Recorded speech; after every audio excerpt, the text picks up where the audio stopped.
Hello दोस्तों, आज की इस वीडियो में हम भिन्नों को आरोही एवं अवरोही क्रम में लिखना और छोटी और बड़ी भिन्न को पहचानना बहुत आसान तरीके से सीखने वाले हैं। भिन्न से जितने भी प्रकार के क्वेश्चन बन सकते हैं उसको हमने आज एक ही वीडियो में लिया है। देखिएगा, इस प्रकार से हम भिन्नों को आरोही और अवरोही क्रम में लगाते हैं और छोटी और बड़ी भिन्न की पहचान करते हैं। तो सबसे पहले हम समझेंगे कि हमें दो भिन्न दी जाए तो हम कैसे पहचाने कि कौन सी भिन्न बड़ी है या फिर कौन सी भिन्न छोटी है। तो देखिएगा, यहाँ पर समझते हैं, ना ही लासा लेना है ना ही उसे हल करना है। तो देखिएगा, पहली का अंश दूसरी का हर, इसका गुणा करेंगे हम 6 का 3 में, तो 6 होता है 18, तो ये 18 आएगा। और दूसरी का अंश पहली का हर पचम 25, इसका गुणा करेंगे तो आएगा 25।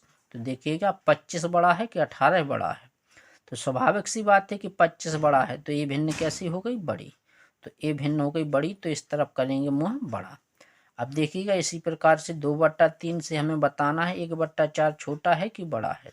तो 4 का 2 में करेंगे तो 4 दूना होता है 8, और 3 का 1 में करेंगे तो 3 एकम 3। अब बताइए, 8 बड़ा है 3, तो 8 बड़ा है, तो ये भिन्न हो गई 2/3 बड़ी, तो इस तरफ कर देंगे मुँह बड़ा। अब इसका करवा लेंगे, देखिएगा 10 का करवाएंगे 4 में गुणा, तो 10 चौक होता है 40।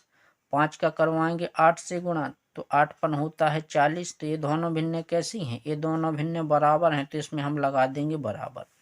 ये तो हो गया नियम। यदि हमें दो भिन्न दी जाए तो हम इस प्रकार से उसको छोटी और बड़ी पहचान सकते हैं। बहुत एकदम बेसिक तरीका है। अब देखिएगा, यदि हमें दो या दो से अधिक भिन्न दी जाए तो उसको हम कैसे पहचानेंगे कि सबसे छोटी भिन्न कौन है और सबसे बड़ी भिन्न कौन है। तो चलिएगा, उसके लिए हम पहले नियम नंबर 1 से समझते हैं। तो देखिएगा, नियम नंबर 1 क्या कह रहा है। तो नियम जो पहला है, यदि भिन्न के हर समान हो तो बड़े अंश वाली भिन्न हमेशा बड़ी और छोटे अंश वाली भिन्न हमेशा छोटी होती है। भिन्न में दो पार्ट होते हैं, ऊपर वाले भाग को हम अंश और नीचे वाले भाग को हम हर कहते हैं।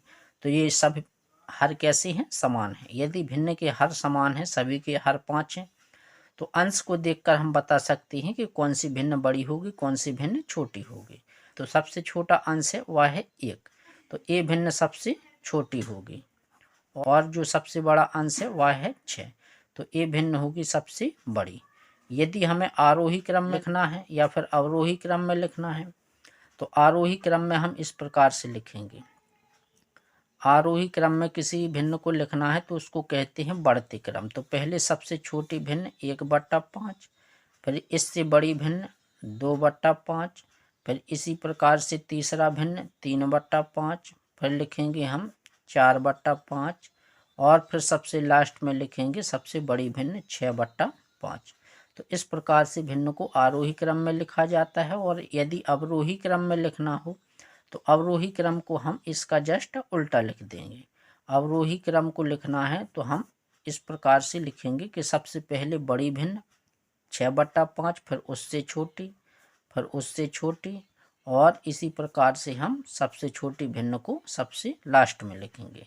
तो एक क्रम आरोही क्रम है और एक क्रम अवरोही क्रम है। नियम नंबर 2, दूसरा नियम जो कहता है कि यदि भिन्न के अंश समान हो, हम कैसे पहचानेंगे कि कौन सी भिन्न बड़ी है और कौन सी भिन्न छोटी है। तो एकदम सीधा सा फंडामेंटल है कि यदि जिस भिन्न का हर बड़ा होगा वह भिन्न सबसे छोटी, और जिस भिन्न का हर सबसे छोटा होगा वह भिन्न सबसे बड़ी। तो देखिएगा, यदि अंश समान है तो हम हर देखेंगे, तो हर देखिएगा इसका सबसे छोटा है, यानी 3/2 भिन्न का सबसे छोटा है, तो यह भिन्न होगी सबसे बड़ी। और जिस भिन्न का हर सबसे बड़ा होगा, इस भिन्न का हर सबसे बड़ा है, तो ये भिन्न कैसी होगी? सबसे छोटी। तो देखिएगा, ये हो गई सबसे छोटी भिन्न।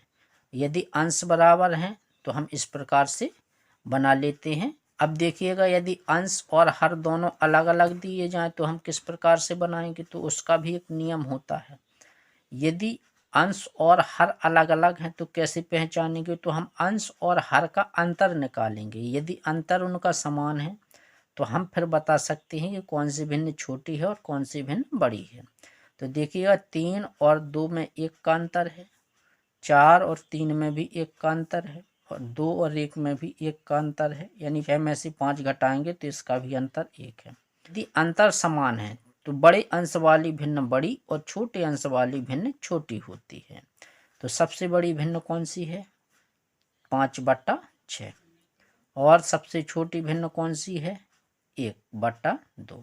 ये सबसे छोटी है और ये सबसे बड़ी भिन्न है। यदि किसी भिन्न के अंतर समान ना हो तो हम उसको लासा ले करके या उनके हरों को समान बना करके हम हल कर सकते हैं। देखिएगा, तो हर समान तभी बनेंगे जब हम हरों का लासा लेंगे।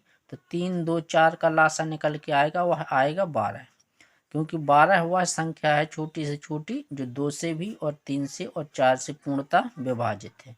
तो हमने इस प्रकार से 4 हर लिख लिए। अब देंगे पहले हर से भाग 12 में, तो 4 बार जाएगा और 4 का गुणा करेंगे 2 में, तो 4 दूना 8 हो जाएगा। उसी प्रकार से यहाँ पर हल करेंगे, 2 6 12, 6 एकम 6।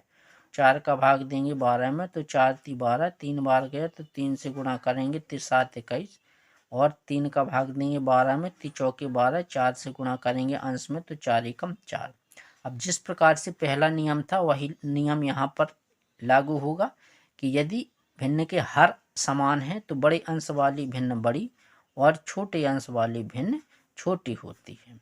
तो देखिएगा, आज की वीडियो में हमने सीखा है कि बड़ी भिन्न और छोटी भिन्न को निकालना, और इसी क्रम में हम किसी भी भिन्न को आरोही और अवरोही क्रम में भी रख सकते हैं। तो आज की वीडियो में इतना ही, मिलते हैं अगली वीडियो में। यदि आपको वीडियो पसंद आया हो तो चैनल को सब्सक्राइब, वीडियो को लाइक और दोस्तों तक शेयर करना ना भूलें।